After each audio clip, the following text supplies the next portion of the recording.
What is this great conversation you're about to hear? Hello, everyone. This is W, host of the High Art on the Edge page. I'm an online event planner that supports artists' work from all over the world. They create the product, I help organize and execute a memorable event on social media for their fans, family members, and friends. In addition, I host a feature called Surprise, where online friends and I discuss the impact of an artist or band's work. We try to bring in special guests who have worked with the artists under the microscope to share a few stories. It's a rockin' good time. What do Aztec Camera, the Orchids, and Cocteau Twins all have in common? They come from the great country of Scotland. But did you also know that Trashcan Sinatras, the multi-talented musicians, also hail from this beautiful part of the world? You may be familiar with some of their songs, Only Tongue Can Tell and Hay Fever, which come from the masterful albums Cake and I've Seen Everything. In today's conversation, I sat down with two rabid fans, Keith Bell and Mark Morris, actually co-administrators from their Facebook TCS page. They shared their sentiments regarding the impact of the band's work. We discussed their favorite tracks, lyrics, first falling in love with the band, and much, much more. In addition, a surprise guest makes an appearance. Allison Thomson, a singer herself in the band Heist, shares some dazzling stories of her experiences whilst playing with the band during the I've Seen Everything sessions. She gave us first-hand accounts during those wild and unpredictable times. Oh yeah, not to mention a cool narrative about that iconic lamp. So grab yourself a drink, have a seat, sit back, and enjoy our conversation about an influential band that has been warming our ears and hearts for over 30 years. Trashcan Sinatra's music makes us feel so alive. Hello, everyone. This is W, host of the High Art on the Edge page. Today, we have another surprise event. We are shining a spotlight on one of our favorite bands all the way from Scotland. That would be Trashcan Sinatras. What is a surprise event? A surprise event is where I get together with some friends and we discuss and analyze a band that we love, their music, lyrics, concert experiences, so on and so forth. In addition, we bring in a special guest that has had some experience, some affiliation with the band. So, without further ado, we're going to launch this surprise event with a guest all the way from Ramsgate. and Ramsgate, that's correct. Allison Thomson, how are you? I'm good, thank you very much. Hope everyone's well. See you. Great. So, Allison Thomson, do you want to tell us how you are how you have been connected and involved with the band somehow, some way? Okay, so I met the band when I was 15. I was part of the Kilmarnock music scene. I was playing in a little band in Kilmarnock, and the Trashcan Sinatras came to play in Kilmarnock just before they started recording Cake. And yeah, we became friends and kept in contact. And I think at the time, Frank was working in Sirocco Studios as a sound engineer. And my band went and did some recording with Frank, which was great fun. And he heard me playing my trumpet. He recorded me playing my trumpet. So he asked, did I want to come and play some trumpet with Trashcan Sinatras? So we started working out parts for I've Seen Everything quite a few years before it came out. So at this time, how old were you, roughly? 17. Okay. I was 17, yeah. So he asked to play trumpet. What was your reaction to that? Oh, I was absolutely delighted. Yeah, it was, yeah. And then it was just really nice working with them because, you know, Frank didn't really write down any music. He would just sing parts to me, and I would try to find notes. What is it he's singing? And yeah, go ahead. Yeah, so yeah, we worked out the part for I've Seen Everything, and I think we recorded it a few times before we went into the studio. I'm trying to remember where the studio was. I think it used to be owned by Van Morrison, and we had Steve Lillywhite, hanging around, and yeah. What was that experience like, hanging around Steve Lillywhite, who's a very well-known producer?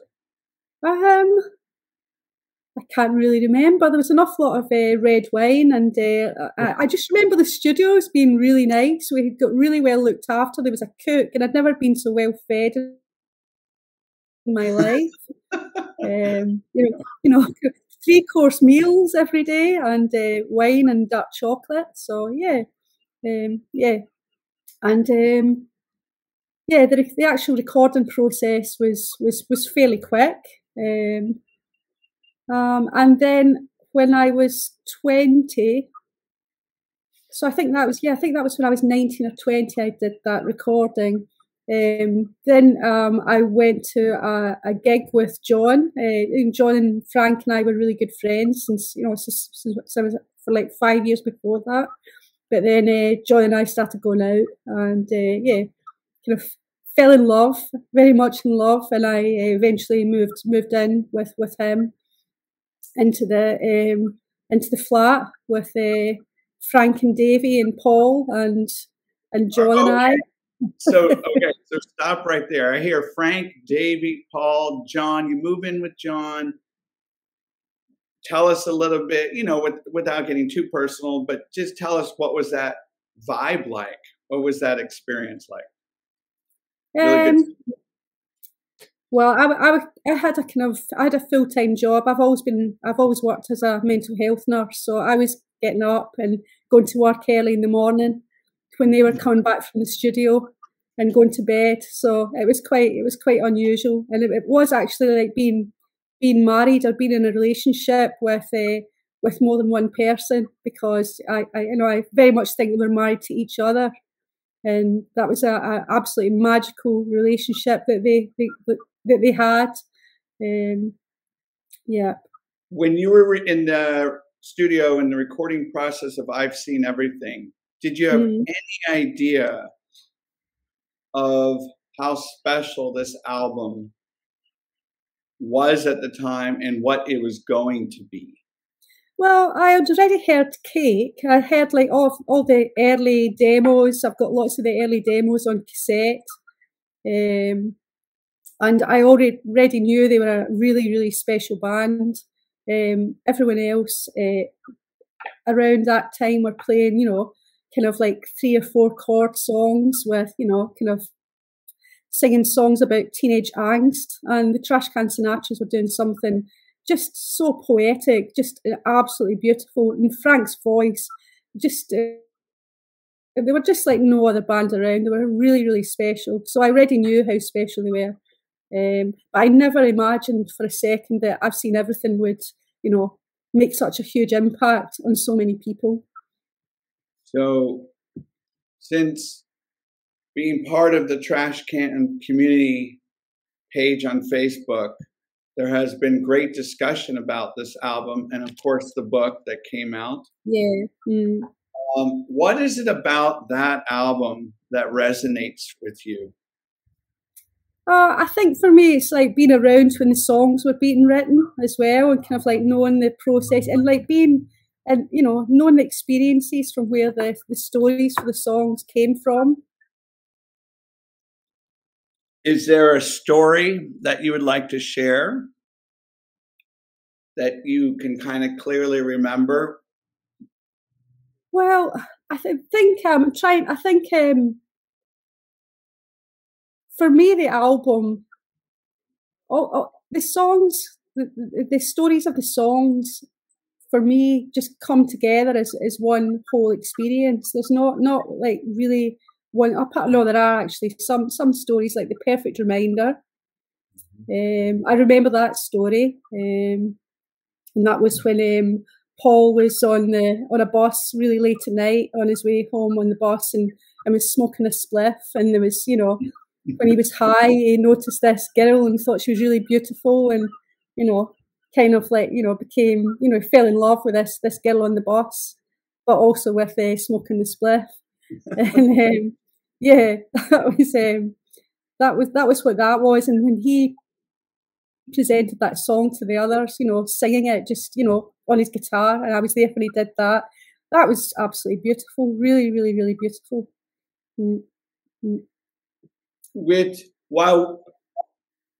And I'm going to be very sensitive, respectful, of course. Yeah.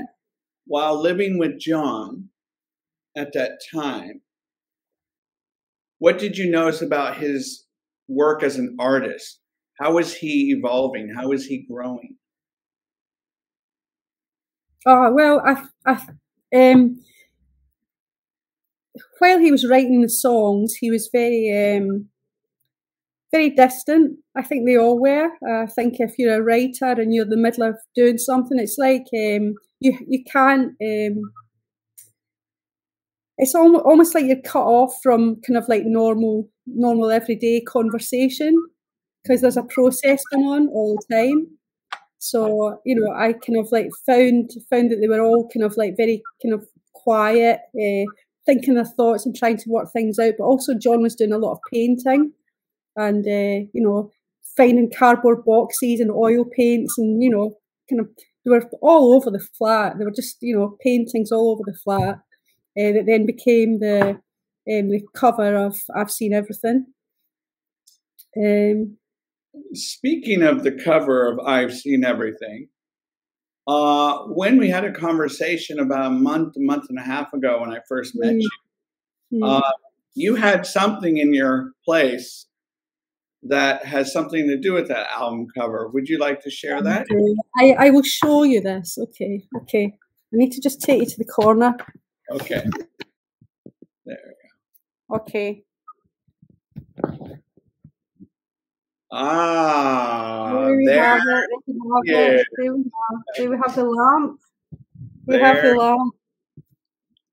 So, for people that not aware of that lamp, do you want to give a little background to that? Yeah, so that's the lamp that was in our flat that we all lived together in Kilmarnock. And I've had that lamp since I had my first flat when I lived in Glasgow. So yeah, but it's been kind of taken around quite a lot and used on stage a few times as well for Trashcan Sinatras gigs. It looks in good condition, but if you look closer, it really is quite shabby. Can I ask you a question, Allison? The painting on the album. Sorry? Do you mind if I ask you a question about the flat? Yeah. So the painting, the color scheme, was that the true color scheme of the apartment or the flat, or did John take liberties with that? No, that was the color of the flat. We John and I chose this silky green wallpaper. We thought it looked really great. So it was like silky green wallpaper and a red sofa and red curtains and I don't think it was to everyone's taste. Also the green carpet. So it was just all green and then bits of red. So it was quite unusual. And the video for Hay Fever that seemed to, I don't know, but anyway, I don't know, was it shot there? Was that a set they made to look like the apartment? That was a set they made, yeah. They made an exact replica. And when there was an exhibition in Glasgow once, they recreated the sitting room. And the lamp was there as well. So yeah. Thank you. You're welcome. So Keith or Buddy Bell, KB, anything but Keith, do you have a question for Allison? Well, that's interesting. I was just looking at the album cover there. Did you work with Ray Shulman as part of the trumpet? Yes, yeah. And how was that? Well, I found it really nice and relaxing. I don't know. I think I'm a good girl. I think I'm quite respectful of people, and I was just kind of coming in and doing my bit and then leaving again. So he was a lovely man. He was really lovely. Yeah. But that's all. I can't remember anything else really about it. Is there a song on I've Seen Everything or two or three or the whole album for many people. But is there a song that really, really, really speaks to your heart, captures everything? I love Orange Fell, absolutely love Orange Fell, and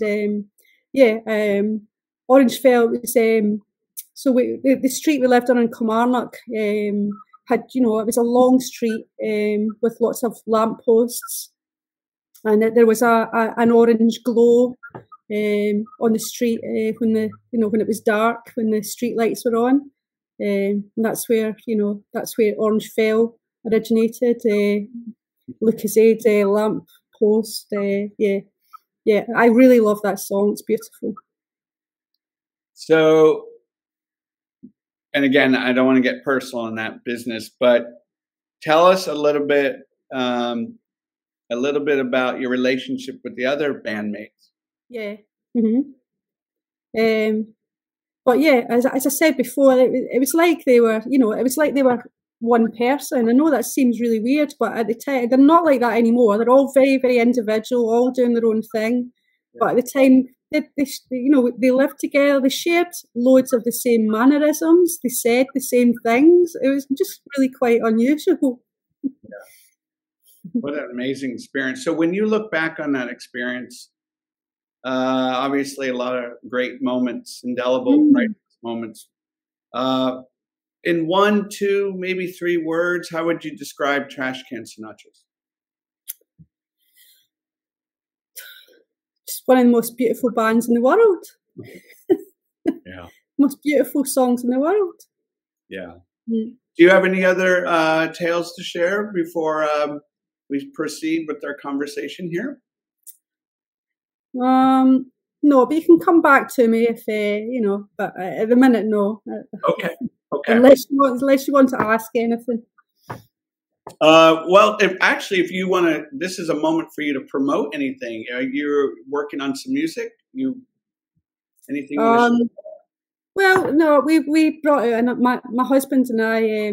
So when the Trashcans were supposed to sign a new record deal with Independiente, we all decided to move to London to sign that record deal. So that was in 1997, I think. 1997. And so I got myself a job, a mental health nurse job in London, found somewhere to live. But then Independiente didn't sign the Trashcans. They signed Travis instead. And yeah, I know, can you believe it? And the Trashcans didn't move to London. They went bankrupt. They lost their studio. It was really absolutely awful. It was really depressing. They ended up, some of them having to move back home to live with their parents. Some of them living in the studio just until, with not being able to pay the electricity bill. Just living in a cold, freezing cold studio until that got repossessed. And during that time, John was coming down to London and going out busking, so he had money to get back to Glasgow. Yeah, absolutely grim times. But yeah, sadly, the kind of distance just didn't work. The relationship just didn't work. He's very depressed. And I I joined another band basically, and my husband and I have been together since for 23 years. So it wouldn't have, if the Trashcans hadn't if Independiente hadn't signed Travis, life would have been a lot different for everybody. But for me, really, it was a real blow at the time. But so I've been playing in a band with my husband, who was also a Trashcans fan. And when I went along for my audition, I said, "Oh yeah, play trumpet with Trashcan Sinatras." He's like, "Okay then, you're in." You're in. No, thanks.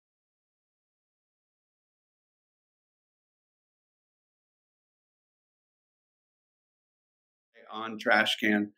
So I'm going to throw a curveball at Mark Morris because I know he's a big baseball fan. So Mark Morris, here is your question. I want you to tell us, you are a big Red Sox fan, a Boston Red Sox fan. You're also a big Trashcan Sinatras fan. How are they alike? Well, we had, excuse me, we had 86 years without a World Series. So the 8 years it took to get weightlifting released. If you're a huge fan of the Trashcan Sinatras, yeah. I mean, that's a lifetime for people who are craving new music. At least we got to see the Red Sox play every year, even though they didn't win the World Series. They got to the playoffs, they got close. When you didn't have any new music from the Trashcans, there was just empty. So that would be the similarity, yeah. Damn it, I knew I couldn't get you. And now I'm going to throw a little bit of a zinger maybe to Buddy Bell, also co-host, co-administrator on the TCS page. So Buddy Bell, we just spoke, a week ago? Yeah.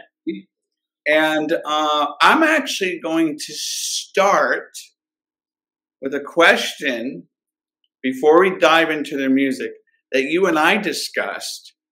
I want to start off with this, and then we'll obviously get Mark's opinion. Okay.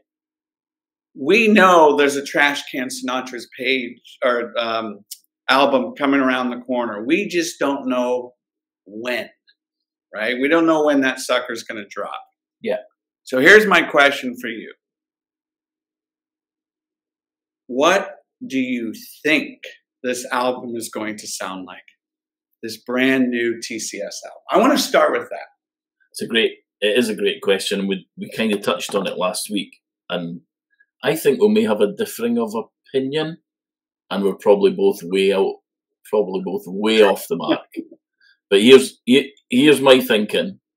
I think the last two singles have been amazing. They're excellent, and they've gone in a different direction to what I expected to hear. I don't think the album's going to sound like that. They'll be on it, I guess, but I think that I definitely think there's going to be a welcome back type of track. It might not be the first track, but there's going to be a blood rush, welcome back, guitar, thrashy noise, lovely noise track, or 2 or 3 or 4. And I think that the band members, Allison touched on this as well, that they're all individual and unique now, and they were all kind of as one during Cake and probably I've Seen Everything, and maybe even getting as far as Happy Pocket. I think their influences individually will come into the fore. And let's return to John in this one especially.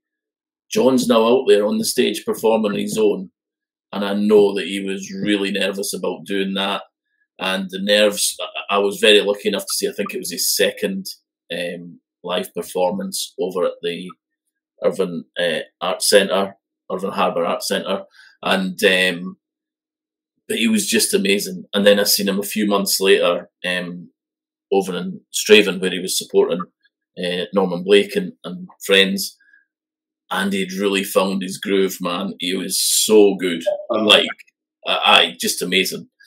And the confidence was there. The stories were always there, and he tells a lot of stories within Trashcans Live, but he was telling stories amongst the sort of solo stuff. And he took on a Prefab Sprout song and he made it his own, and he's now performed that with Martin McLuhan from Prefab Sprout. He's performed on stage with them. So I think John's got this new, maybe not new, but this confidence has grown from his live stuff, and it has to be interjecting into the work he's doing with the Trashcans. Another thing I think we touched on last week is I think, and I'll hopefully he'll come on and either tell me I'm wrong or that I'm right, but I think he'll now be writing John songs that possibly Eddie's going to put onto her albums, and then Trashcan stuff. And I think he'll be thinking Trashcans music when he's writing a Trashcan song, more so maybe the music than the lyrics. Then there's the fact that we've had John, Stephen and Davey in a studio on a regular basis. So I think they were booking out a weekly studio. So they were performing live and doing stuff live. Paul and Frank were pitching in via internet. Or that's the way it appeared, and that's the way it was explained in one of John's Patreon interviews that he'd done a while ago. That live in the studio performance, Davey on bass, is just going to be, you know, so creative. So that's going to be bouncing out some really good ideas. So yeah, so that was a long way to answer your question, that whilst I do love the two singles and there's that kind of electronic move, I think that's just a small slice of the cake, and excuse the pun. And then there's all that other stuff will come in, because, you know, we don't get an album, even Cake, where it was kind of more acousticy, but we don't get an album of 10 tracks that sound the same. We get an album of just completely different songs. They melt together in a great pot of music, but not two songs sound the same. And I think we've got that coming to us with some rocky stuff. I agree with that, Keith, because I see, I mean, there's always one, and you called out several of them. Autumn from Wild Pendulum, right? There's, what are some other ones? One at a Time. There's some heavier tracks, and I don't know if you attribute that to Paul. I know if you listen to some of the stuff Paul does sonically by himself, it's oftentimes more heavier. I mean, that's the lead guitarist in him. I mean, he's got beautiful, wonderful melody that he works and weaves into the songs, but I think he also has that harder side to what he likes to do sometimes. So I think you're right about, I think there'll always be a place for that in their albums. And if there's more, hey, more the merrier, because I enjoy it. It's just it's a contrast. I agree. Start with Cake. And I've known you guys for quite a while, but to be very honest with you, I cannot remember when you first and how you fell in love with Cake. So I'm going to start with Mark. Let's retrace our steps, shall we? Give us that first experience with the album, and I want you to tell us, if you don't mind, your favorite track or tracks. Sure. I think I had heard them initially on some alternate radio in Boston or Providence. We had two pretty good radio stations that would bring a lot of the British music. We could hear it over here for the first time. And I've often found that bands that I love from Massachusetts, Buffalo Tom, the Pixies, Dinosaur Jr., a lot of them got bigger over in Europe before they ever got into the United States. And of course, I found through my travels through England, asking everyone I know, do you know the Trashcan Sinatras? And I'm amazed that a lot of people don't know them. And they were bigger in the United States than they were initially over in Britain, Great Britain. So that was very surprising to me. But I can see how I've seen it go the other way. I think we're intrigued with what we don't know sometimes because it's not right in front of us. Mm-hmm. So I heard the first song I heard was not Opportunity Knocks. It was first single. Other songs, I apologize. I'm thinking of Hay Fever, but the Only Tongue Can Tell. And I heard that and I fell in love with it. And I got a bunch of friends to go down and see them at a club in Providence, a really small club. And luckily the next day they were playing at the Hatch Shell, which is a famous half shell that's on the Charles River in Boston, where they have the fireworks and the 4th of July pops concerts. So it used to be nationally broadcast. Pretty special place to play. They played a Saturday afternoon there, free show. And it was wonderful. And I just got into them at that point, and then I lost touch. Cake is my favorite album. It's, sometimes the first one's always your favorite. My favorite song off Cake is You Made Me Feel. And that last line, it just rips my heart out. Last line by Frank. And now I've swallowed my pride. I promise you I couldn't eat another word. But that's just, I copy and paste that so many times and send it to people. But so I lost touch, and luckily, the internet, Joe Di Maria really kept this band in the minds of Americans and maybe much of the world. But I found, my favorite song is You Made Me Feel, and Cake is my favorite to this day. Wow. Thank you for sharing us your entryway into the band. All right, Buddy Bell, you're up. Oh my, strap in for this one. To help with my memory and a little bit of self-promotion, I created this on my 50th birthday, which was just over 5 years ago. And this is, it's not an autobiography, but it's a kind of my life with music from birth. Therefore, the first song was The Beatles, was #1. 31st of December is my birthday. Please remember that, send presents. And so what I thought I'd do is actually read some words that I wrote about cake and about meeting the trash cans, or being introduced to the trash cans. So I wrote this probably when I was 49 and a bit, and I'll just read it straight from the book. So it says, as we rolled into the 90s, I had forged a writing relationship with the secretary at Go Discs. This was the record label that had brought Billy Bragg to the masses. I had asked for any other material that I should watch out for, and amongst various great releases were the House Martins and the Captains of Industry, plus this new band from Scotland called the Trashcan Sinatras. It was in this band I found real solace. Their first album, Cake, painted such imagery with their very, very clever lyrics.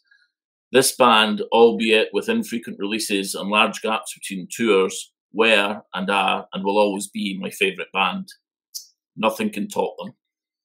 That's my Captains of Industry album that I bought the same day in a little record store in Carlisle called Pink Panther. And I would love to show you the vinyl version of Cake, but I don't know where I've put it. So there's my CD version, which came along a little later. So yeah, so that was my introduction, was through, I'd been swapping notes and letters with Nikki, the Go Discs, and she'd sent a lot of, Billy Bragg was in a punk band called Riff Raff, and nobody could find any singles, but she had, Wiggy had photocopies of the covers of the singles that they'd released. So he kindly sent me copies, I couldn't play them, but I could look at them, of the Riff Raff singles before Billy went on to do his amazing solo work. And I was introduced to the band, Trashcan Sinatras. Okay, so now, what is that behind you? Okay, so as well as the book, and so I created this sort of leaflet pamphlet, and I handed it out to sort of very close friends and my relations. So I had a 50th birthday meal, and I told them not to bring me any gifts, that I would have gifts for them. So I got them a book each, and I don't have any of the CDs with me, but that leads to 3 CDs, which is now a Spotify playlist, which is the 50 songs from 67 through to 2017. And I treated myself to a T-shirt. I'll turn it round in a minute, but the back of the T-shirt, and that gives you a clue to my favourite song from Cake. Now we raise a toast to celebrate as December's embers fade, and every fire is just a hoax for January's little joke. And I take that as my song because my birthday's on the 31st of December. So my December embers are fading on my birthday, and then we start drinking on the 31st, and I don't know, we stop about the 4th, and that becomes January's little joke, born in 1967. And another favourite of mine is a guy called Malcolm Middleton. So I stole lyrics from his song, which, and I slightly paraphrased, and it says, "I'll never be good at anything, and my stories are pish." His song is, "And my songs are pish." So that was, that's where that came from. Keith, what's encouraging to me is we've also shared the same lament about the sizing of the trash cans merchandise. So seeing that shirt, when I come see you over in England, maybe I can grab that. So I'll get absolutely, absolutely. Oh man, such a good. Shout out to the trash cans. So a couple 3Xs, please. Mark, is there a lyric or two that really sticks in your mind? I had mentioned the "You Made Me Feel." Yeah, I'll be honest. I'm not going to pick a particular lyric.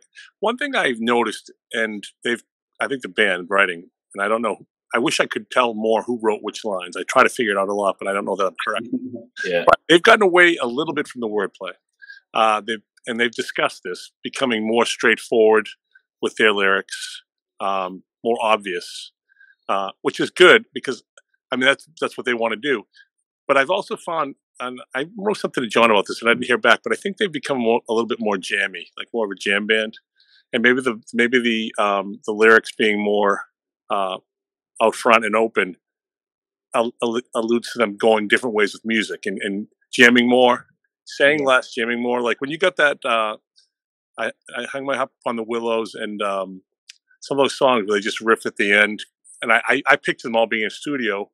just working out riffs and Yeah. figuring out what they want to do, and it just becomes a long jam. And I think they like it, and they put in the song.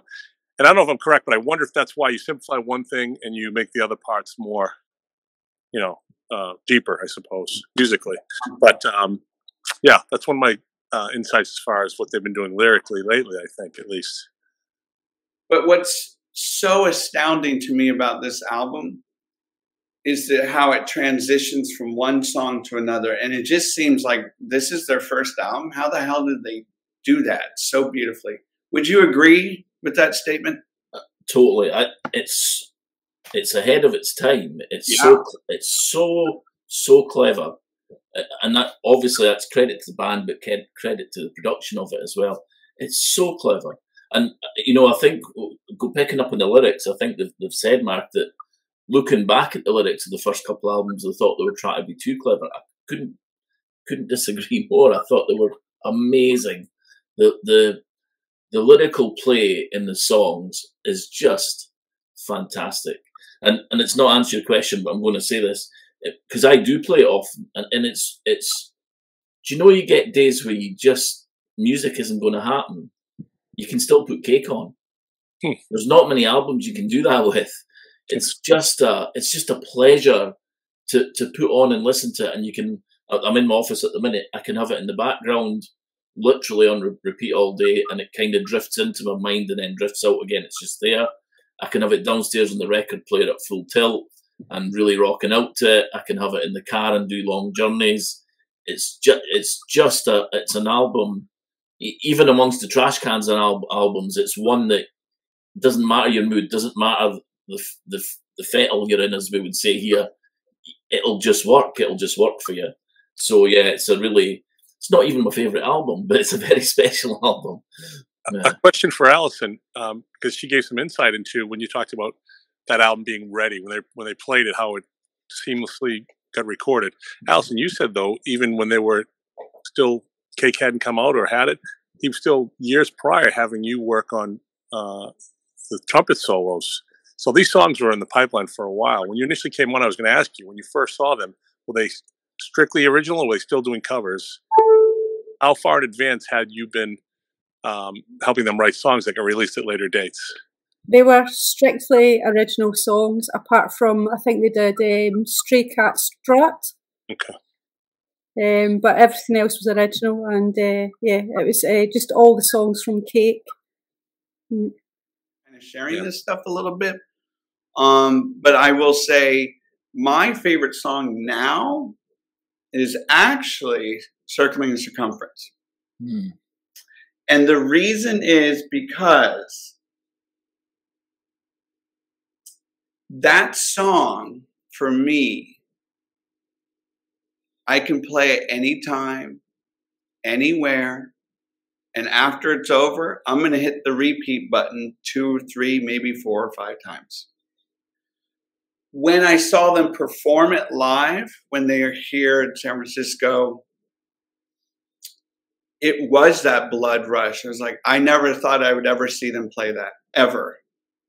And I think, I could be wrong, I think when Frank was talking and sharing a story about that song, I think he said it was like kind of it felt like a college fraternity song. Maybe it sounds rudimentary, I'm not sure. But it's the song that really, it fires me up. And it just, it lyrically, I love it. I love the tempo. I love the swell, the build up. Obviously the ending. I mean, it is pure pop perfection. Now, you ask me in a month's time, it could be a different song. All right. So let's transition into the second album. And I've seen everything. So let's start with Keith. I want you to be so brutally honest.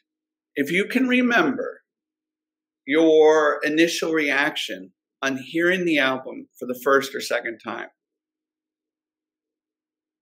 was it, wow, what's going on here? This isn't what I was expected. This is going to take me a while. Or was it love at first sight? I think I was sold on the band by that stage. So to be honest, they could have released an album of nursery rhymes, and they would have been the best nursery rhymes I've ever heard.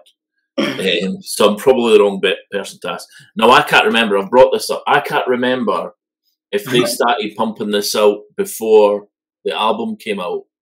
And I was, it's like, the kids have the Panini books for the football players. I don't know if you have American football, but soccer players in the UK, and you had to get every sticker and Swapsy. Well, I had to get every disc into this, and they weren't released all at once. So you got the box and the first single, which was Hay Fever, and then you had to get the collection after. So I remember that, and I didn't make much money in my paper round. There was weeks where I had to borrow from my parents to pay the papers rather than actually make a wage from it, and because I was a news agent rather than a newspaper boy, even though I was delivering paper. So I didn't have a lot of money, but the money would be going on Hay Fever and stuff like that. So no, I fell in love with it right away, but then I had to keep revisiting it to decide why and which songs. And there was songs that really, I found Blood Rush a bit scary first time I heard it. So because that's not the band, and then it was completely the band. Yeah. And what I found with we talked about, doesn't matter what mood you're in for Cake. What I found with I've Seen Everything is there was a song on that album for each mood that you had. So you may not play that whole album. You're just in an I've Seen Everything mood, or you're just in a Blood Rush mood, or whatever. So there was songs there that would just nail that moment that you were feeling on a Friday night or a Saturday night or whatever. Yeah.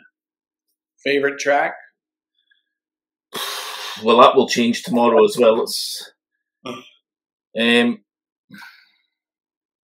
no, The Perfect Reminder. It is as simple as that. There's so many good tracks.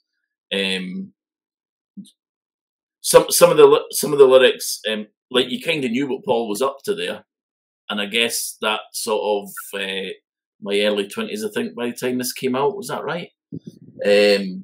That would tie in with my lifestyle at the time. I maybe wasn't on a bus with a spliff, but it makes sense. So I just really liked that lyric, and I just thought, and I always think Paul's vocals are just beautiful. It's just so fragile that I don't think anybody else could nail that the way he does. And when I heard him sing it in Runcorn, I'm not ashamed to say the tears were stripping down my face, because it just fits Paul perfectly. Yeah, gorgeous. So yeah, favourite song, Perfect Reminder. Mr. Morris, your turn. I fell in love with him immediately too. I was so hooked, like Keith. Just so happy to get that album when it came out. I'm looking at the track list now I think my favorite song on the album, it's varied. I think initially, of course, America, we first heard Hay Fever, so I love the piano. It just jumped out at me. I think over the years, though, Work to Miracle is one of my favorites. I love the desperation in Frank's voice. Man, nobody leave this room. Nobody gets out alive, I just think it's, that song builds to a crescendo. Yeah, I really love that. But I'm like Keith. I mean, the whole album is so brilliant. Send for Henny came along to me a little bit later. I started to enjoy it a little bit more when I get more into the lyrics. Come into my house, throw open the windows wide, then back to your house to do likewise. Springs eternal. Hope springs eternal. Let's, he talks about in other songs. Well, I think in that song, yeah, dust. Well, I'm sorry, weightlifting. Yeah, dust around the empty room, and that's like part 2 of him saying, "Get out, open the windows, let the sun shine in, life's bright." So those lyrics resound to me. Yeah. What would you say, Mark, is the clear distinction, the difference in the production from Cake to I've Seen Everything? Or how did their sound change to you? I think it just, I don't know if it's musical technology or just their choice of how they want to record things. I think I've Seen Everything is a little bit crisper, but I don't necessarily like that more or less. Believe it or not, I had a conversation with Peter Jenner, who actually managed the Trashcans for a short period of time.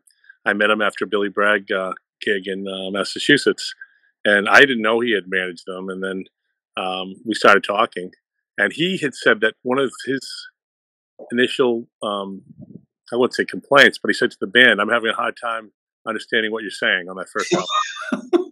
He did say that. He thought it was muddled. But I think, like Keith said, sometimes I enjoyed the having to figure it out, especially not having the same accent. I have the Boston accent. You guys got the Scottish accent. And I was like, to me, it was a mystery to listen to first of all, to figure out what they're saying. And then secondly, to see what the heck they meant by what they were saying. So I loved that about it because it was a puzzle. And sometimes it would take me 6-7 years to figure something out. And I think that's the beauty in it, you know? Yeah, and you realize, oh, that's what Frank said? or what he meant. As you get older, you understand things a little bit differently. And yeah, that's always been something I've enjoyed about their lyrics, that it makes sense now that it didn't make sense then. Yeah. Allison, I have a question for you. In your history with the band and with Frank, particularly in his lyric writing and the wit, did you spot that immediately? Did you feel and understand that our ears are listening to something extremely rare? Yeah, and I think there's lots of, I don't know about you, Keith, but there's lots of like Scottish, kind of, it's like a secret language. There's lots of like, secret Ayrshire language as well. So maybe jokes and, things that would, are not, you might misinterpret them or interpret them completely differently. Yeah. But yeah, I'm just thinking about Worked a Miracle, and I don't know if anyone has an idea kind of like about some of the lyrics for that and what, where the ideas came from. Anyone? Enlighten us. Well, we went, John and Frank and Davey and I, with their girlfriends, went on a murder mystery weekend. It was somewhere, I can't remember. It was Loch Lomond or something. And it was brilliant. It's in this really old hotel where there was a murder mystery happen. We were all really keen on playing Cluedo quite a lot, so we thought, let's go and go to a hotel and do a murder mystery weekend. It was absolutely brilliant, yeah. But yeah, a few months later, the lyrics started coming out. Nobody leave this room, nobody. Yes, so it was from that. Also, Frank's a huge fan of Columbo. Yeah, so it'll always be one of my favorite bands of all time.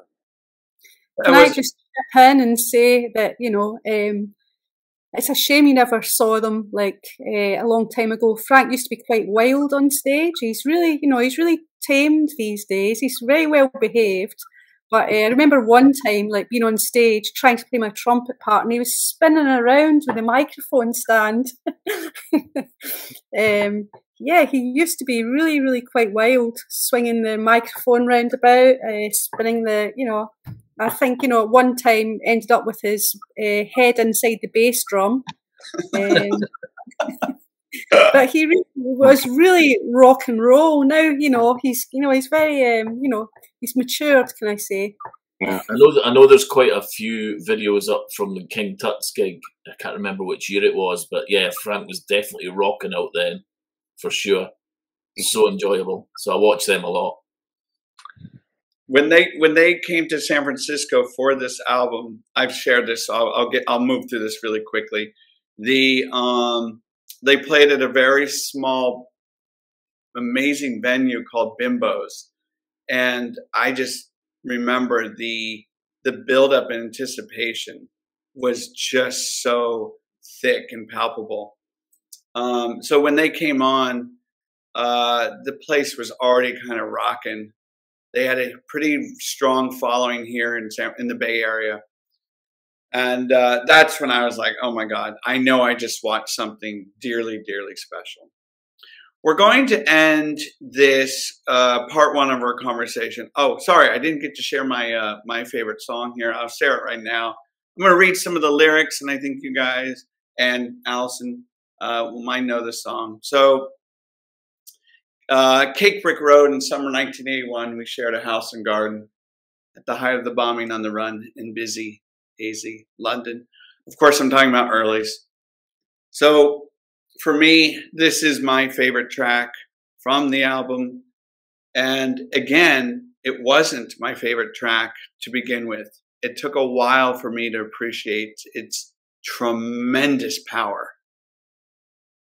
And perhaps seeing it live changed that. Lyrically, it paints the image so beautifully. Delicately, John's work with it. It's just an amazing song to actually end the album with. And every time I hear it, it just kind of, like many Trashcan songs, it kind of stops me in the tracks. So that is my favorite song from that album. And I don't think that's going to change. I think the closing two work really well as the closing two.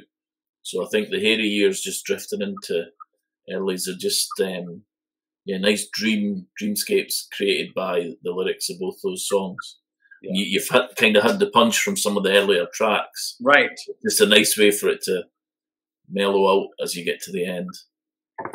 Do you know where John was working his early shifts? It was McDonald's, wasn't it? Yeah. Was it McDonald's? Yeah. Yeah, and then he on the tour 2 tours ago, I think he shared some of that with the audience. And that's another, and we're going to get into this in our next conversation, how much they've opened up. Yeah. How much they're really connecting to people. Not to say that, they never did that. It just seems like now with the advent of the internet and all that, they've really learned how to be part of the collective experience with their fan base. And it's been wonderful. I think John doing his solo gigs as well. And I look forward to when he starts sort of covering or playing some new John songs, if you like. But he obviously plays mainly Trashcan songs. And the gig is a kind of story and then the song, a story, then the song. Yes. And then, I've probably heard the song or the story a dozen times, and it's still great to hear because you can feel the emotion or the humour or whatever that is part of that story, and it brings the songs back to life again. We're going to get a final word. Allison, anything else to share before we wrap up part 1 of our conversation? No, let's leave it for part 2. But thank you very much. Nice to hear your stories. Nice to be involved. Well, thank you for participating and sharing these authentic stories with us. Yeah. You're more than welcome to join us in part 2. Keith, anything, Buddy Bell, anything you want to share? Yeah, hopefully you can, Alison, because we're only just getting into I've Seen Everything, and then the music that flowed out of that and followed that. And of course I can then tell some gig stories because we're getting to the phase of my Trashcan fanatic that saw them live, met the band, met the guys, got to chat to them, got friendly with some of them as well. So there's a lot more to come in part 2, probably in 3 as well, the way we're going.